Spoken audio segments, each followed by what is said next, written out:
Mr. Strunk, we just finished listening to these organizations speak of the programs they offer to our communities. Can you tell us why it's so important to create partnerships between nonprofits and the City of Glendale, such as those joining us today? Oh, absolutely. First of all, what I've heard is music to my ears. Yeah. Is the Parks and Recreation Director, one thing we always try to do is engage, whether it's through sports, through our facilities, mentoring, tutoring.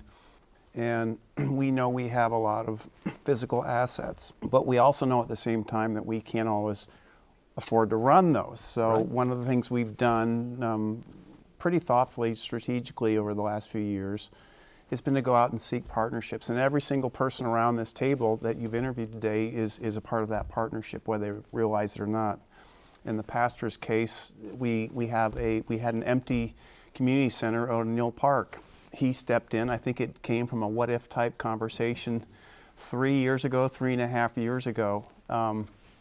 In Mr. Bowman's case, it was at 54th and Ocotillo. And before Mr. Bowman, Carlos ran the facility, so there was a transition that occurred there. But they all share something in common, which is love of community and serving the kids.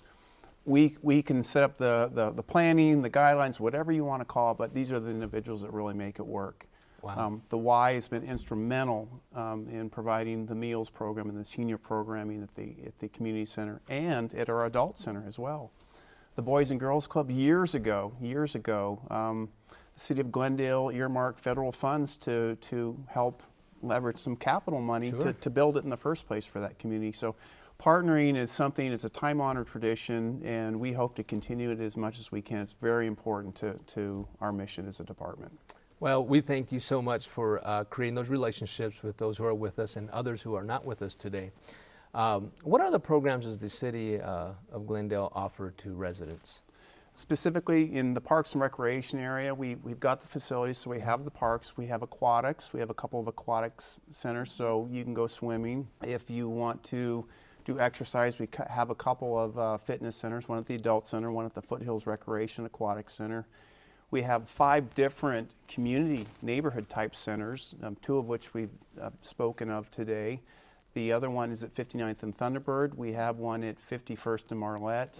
And then we have the 5th that just, I believe, opened up this week officially. Nice. At Heroes Regional Park at 83rd and Barrage, in that area over there. So we've got community centers set up. We also have something that we started up a couple of years ago, the Glendale Youth Sport League. And unlike Mr. Meza's, where he focuses on football, we focus on softball, baseball, and that's specifically designed to be informational, educational startup league for these sure. kids. We don't try to compete against the Pop Warners and the more established leagues. This is how do you hit a ball, how do you catch a ball, and that's available to any child in Glendale that's interested in doing it. And on top of that, we also have, like Mr. Meza, we have a scholarship fund as well that we regularly seek donations for. Good. And we use that to get kids into these programs. So there is a lot going on just from a youth perspective. We also entertain adults, we also do seniors, so we cater to everyone in our community. At least we try our best to. Well, you guys do a fantastic job. My wife and I raised our 3 children on the baseball and softball and pony league the City of Glendale offers, so I can speak thoroughly to that. Great program, and I'm glad to hear that they're back, and yes. as is all the residents of the City of Glendale to know that those youth programs are back. I know that the relationships that you have created, you and your team, with these organizations and the centers we have exemplify your commitment, but speak a little bit to your team that visits the facilities to make sure that these individuals have that the city's meeting their needs and they have what they need to continue to be successful. That's a great question. What we do is we do have a person that we have a team, and from a couple different perspectives. So we want to make sure the quality of the programming is always good. So there's a general check and, hey, how you doing? What do you need? But then there's also the facilities component of it. What are the hard features you may need that we're not aware of? Sometimes, the operators will get caught up in the moment and it may or may not get reported. We want to make sure we hear that so we can respond to it. It could be anything for as simple as a computer going out or the Wi-Fi going out to maybe something a little more serious, a leaky roof or a plumbing issue.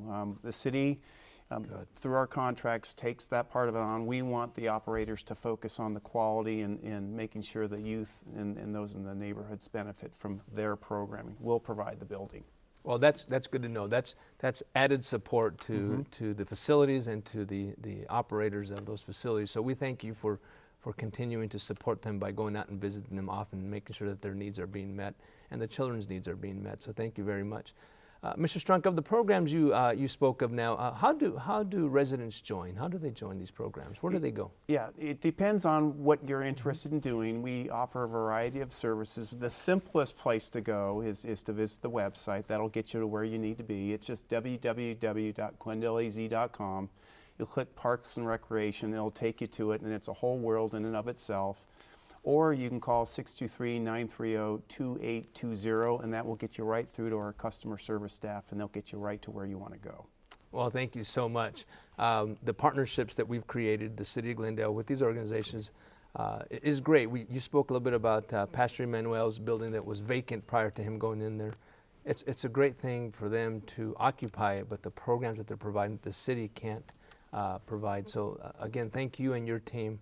We appreciate you. Pastor Emmanuel, is there anything else you'd like to add of your program that we may have missed? We're going for the adults as well. Most of our adults don't speak English in our community, and so we're looking to implement ESL, English Second Language programming for the adults, the parents in that community. And so we're trying to really tap into the whole community, not just the youth, but also the adults too. So providing some programming for them as well. And so there's just a lot of different things that we are doing. We do the sports as well. Good. We have about 6 soccer teams right now, and we're counting. And so we have an awesome coach, Coach Oscar, that runs that program there. So there's different things that we are really trying to implement in that community. We love it. We love the partnership. Good. Thank you for mentioning the bilingual piece to the community, and I wanted to make sure you shared that because I know we may have missed that. So thank you all for being here with us today and sharing that valuable information. Thank you so much. Well, Thank you for having Yeah, us. thank you. Sure. Thank you. Great partnership. Great, thank you, and I hope the best success for all of you. These organizations provide valuable programs to our community, and I congratulate them for their successful partnerships with the City of Glendale. I am Councilmember Jamie Aldama. Thank you for watching Glendale Today.